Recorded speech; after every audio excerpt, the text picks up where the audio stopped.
Ladies and gentlemen, it is almost over. The trade deadline is almost here. At the making of this video, we have a little over 2.5 days, about 60 hours or so before the trade deadline is here. And the Detroit Lions have to make a decision if they're going to make a move for a pass rusher or two. And there's a couple of teams, couple of guys that we've been watching to see if the Detroit Lions would have a realistic chance at grabbing those individuals. And so I thought what I would do is we would do a video pre-Sunday and then after the games on Sunday as well, because Monday moves will start getting made. And of course, we will be live for the trade deadline as it approaches and comes and goes, man, because that's what we do. So with that in mind, let's look and see and keep an eye on what the teams that we may be watching, what their playoff chances are looking at before and after tomorrow's game. Now, the reason that when I say tomorrow, I'm talking about week 9 if you're watching this, or if you're watching this in too far in advance, then the trade deadline has already passed. But the reason I say we got to take a look after is because after the weeks shape out, I don't know when this is going to be updated. I don't know if it's after Monday night or after every game, but these percentages will change. So let's take a look at the current standings, what the standings could be like after the game, what the playoff percentages are, and who the Detroit Lions could realistically get. Now, the Detroit Lions currently sit in the first seed in the NFC. If they lose tomorrow to the Green Bay Packers, or they did lose to the Green Bay Packers, they will drop all the way to 5. I mean, the NFC North is truly the best division in football. So let's look at these teams. The Chiefs are actually buyers. They're looking to maybe make one more move on the offensive side of the ball. So I don't think the Chiefs, Steelers, Commanders, Bills, Falcons are in need of a pass rusher. They're not going to trade anybody. The Texans, the Cardinals, they're right now ahead. They're winning the NFC West at this point. Broncos, there is an individual whose name came up. His name is Baron something. I forgot his name. He's kind of coming off injury. Fits Brad Holmes, the exact thing Brad Holmes would do. I forgot. Baron Brownie. Something like that. He's a linebacker that rushes the passer, so he could be somebody that we watch for from the Denver Broncos, win or lose. The Packers, I don't think anybody's coming from there. Baltimore Ravens, Minnesota Vikings. I'm hearing that the Baltimore Ravens, their defense is not as good as it was last year, so they can make a move. Minnesota Vikings, I don't think anybody from there. The LA Chargers, this is an intriguing situation because you have Khalil Mack, who will be 33 if he's not 33 already. That could be a possibility. Here's the deal. If they lose tomorrow, then their playoff chances drop to 51%. They're currently sitting at 62%. If they go up and they win this game, they are 72%. Right now, they're a wild card team. That is the best they're going to do unless the Chiefs fall out off a cliff. They lost the first time to the Chiefs. They got to play them again. So they're going to be seeds 5 through 7, so they could still make it. The Philadelphia Eagles, nobody from there, at least I don't think. Now, here's where it gets good.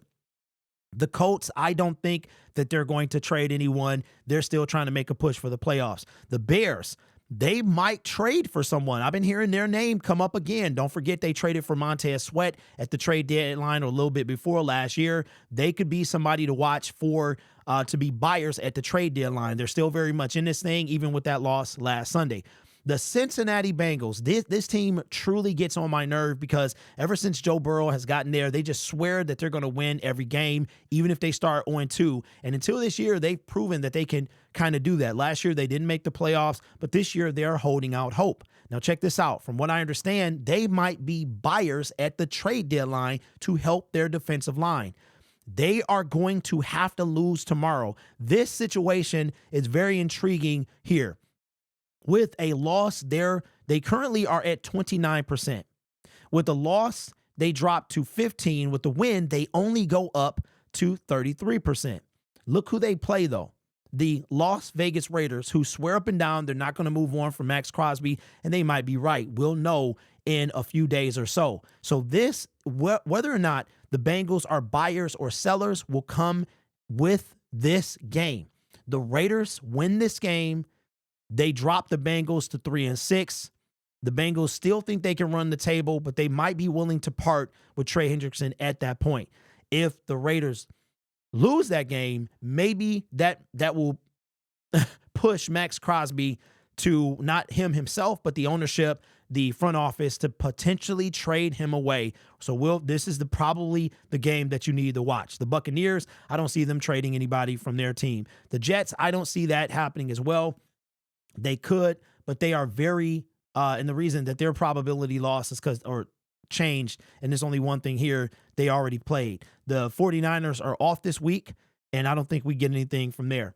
The Miami Dolphins, they don't have anybody on their defensive line, so I don't think they're going to be sellers. The Seahawks, they traded for somebody last year. I don't think that they're going to be sellers. The Browns, check this out. Currently, they're sitting at 5%. If they win against the Chargers, who we already discussed, they go up to 7%. With a loss, they drop down to 2%. They play the Chargers. This is a team to watch for. I'll put Myles Garrett on there just because it ain't over till it's over. But Zadarius Smith, the Cleveland Browns got the nerve to think they're actually in this thing. So, but even with the win, they only go up to 7%. So the Cleveland Browns are trying to be the Detroit Lions of 2022 when we were 1-6, and then we wind up going 8-2 over our last 10 games. I don't think that happens. I think that this game is going to be one to watch for. If they win, though, they'll be less likely to trade because they are still trying to win, believe it or not. I don't know what it is with these AFC North teams, but they just swear they can win. I guess because the Ravens and Steelers, they don't truly believe in them. The LA Rams, I don't think anybody comes from them. Dallas Cowboys, I don't think anybody comes from them. If you like Max Crosby and you still think it's a chance and you're going to root for the Cincinnati Bengals, if they lose, they have less than a 1% chance to make the playoffs. Currently, they sit in 2. If they win, it only goes up to 5%. And this is another team that would have to be a wild card team because they are in the same division as the Chiefs, and the Chiefs right now are well ahead of everybody else in that division. So Max Crosby, I mean, we'll see. We'll see what the Raiders decide to do if they truly believe that they're going to be good for the next 2 years because his contract is up in 2 years. So we shall see. The Jacksonville Jaguars. This is a team as well that I think you could really watch for. Currently, they sit at 5 with a loss at 3. With a win, they only go up to 9. Coming off, coming off a loss to the Green Bay Packers, had a chance to be 3-5 and probably get going. The thing about it is they're in the AFC South. The Texans just lost. They went to 6-3, and I think they still have to play the Texans again. So we'll see how that pans out. But if they lose and they drop to 2-7, I think their chances are done. I think they're done now. I expect them to lose tomorrow, but Trayvon Walker could be a guy that if the Jacksonville Jaguars decide that they're going to hit the reset button, that we could probably get our hands on. So I would keep an eye on this game as well. The Saints, I don't really think anybody from over there. I've been hearing Cam Jordan, but Cam Jordan is like 36 years old. He's not. I'm good on that. The Patriots. Kavion White, I believe that's his name. I haven't done any research on him. Maybe I'll do some. The Patriots I think they're going to, if they lose, they got less than a 1% chance. Then you have 2% is what they currently sit at. And if they win, another 5%. The New York Giants, they play the Washington Commanders. Look at this, pathetic across the board.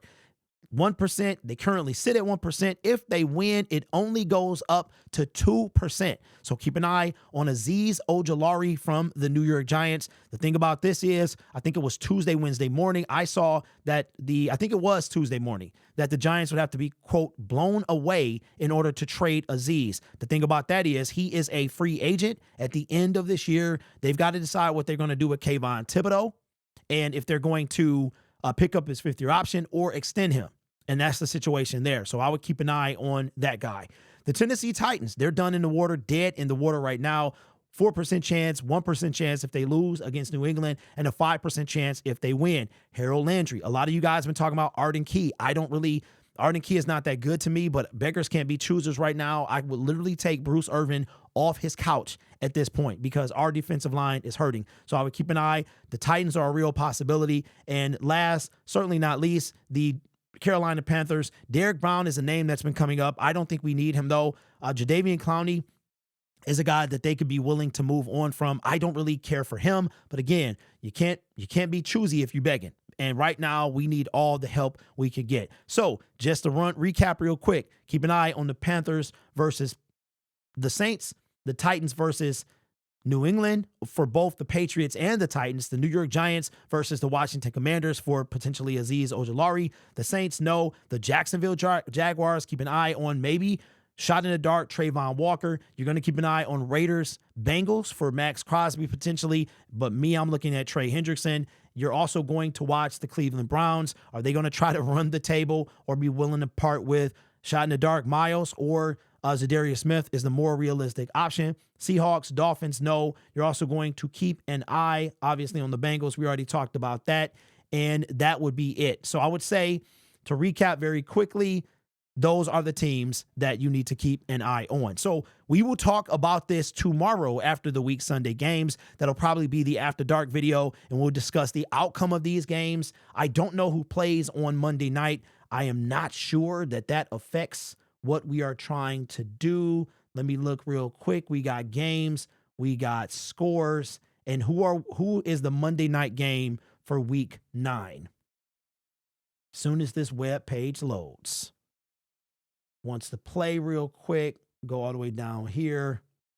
The Monday night football game is Buccaneers Chiefs, so that game does not affect us. So let me know your thoughts. Who would you like to see come to the Detroit Lions? What do you think is the most realistic scenario? This channel is made possible by viewers, subscribers, and members just like you. You could be anywhere else on YouTube, but you choose to rock with me. Take care of yourself and each other and make smart decisions. And as always, go Lions. You'll start noticing that I'm going to play a little more of the song, because right when I cut it off, it gets pretty good. I hope you guys enjoy it, and I will catch you next time. Go Lions.